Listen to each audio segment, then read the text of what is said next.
क्या लगता है कि आजकल के 90% ऑफ इंडियन पीपल राइस खाते हैं या व्हीट खाते हैं, तो मिलेट क्या एक बेटर सोर्स है राइस या व्हीट छोड़ के? देखिए कैसा है कि जो हरित क्रांति आई देश में 1960 से उसके पहले हमारे जो बाप दादा थे, पूर्वज थे, वो सब ज्वार बाजरा खाते थे। और जब हरित क्रांति आई, जिसे ग्रीन रिवॉल्यूशन कहते हैं, तो ऐसी बहुत सारी कॉन्स्पिरेसीज हुई जिसमें पॉलिसी के पार्ट में कहीं से भी वो मोटा अनाज जो है वो निकल गया, वो बैक सीट पे आ गया।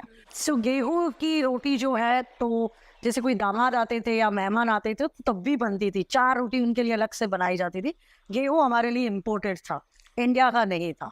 तो मोटा अनाज यह हमारा अपना अनाज है, देश का अनाज है।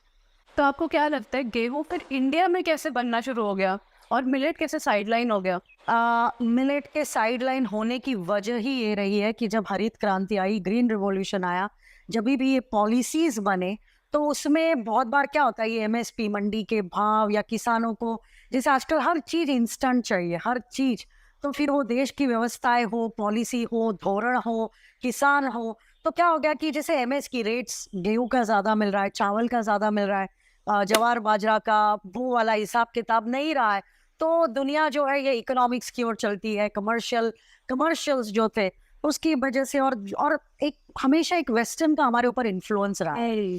हमने हमेशा देखी, हमारे देश का खाना हम खाना नहीं चाहते, हम सारी चीजें बाहर की और उसकी तरफ अट्रैक्ट भी होते हैं। यही हुआ, गेहूं की तरफ भी हम ऐसे ही अट्रैक्ट हुए। और राइस का क्या राइस का भी है कि अगर आप देखेंगे तो, वैसे देखने को जाए तो चावल को, 1 किलो चावल के पीछे 9,000 4,000 से 9,000 लीटर पानी लगता है। पर आप देखेंगे बासमती, इंडिया में ज्यादातर लोगों को, सबको बासमती पसंद है। क्यों? लंबा दाना है, एकदम उसकी सुगंध जो है एरोमेटिक है। भले वो पेस्टिसाइड्स है, केमिकल्स है, वो चीजें किसी के समझ में नहीं आती है, ज्यादा गैसेस हो रहे हैं। तो ये सब दिखावे की दुनिया हो गई है। तो मिलेट्स जब ग्रो होता है उससे गैसेस नहीं होती, उसके लिए पानी ज़्यादा नहीं लगता? मिलेट्स को पानी नहीं लगता, इनफैक्ट पानी बहुत ही कम लगता है।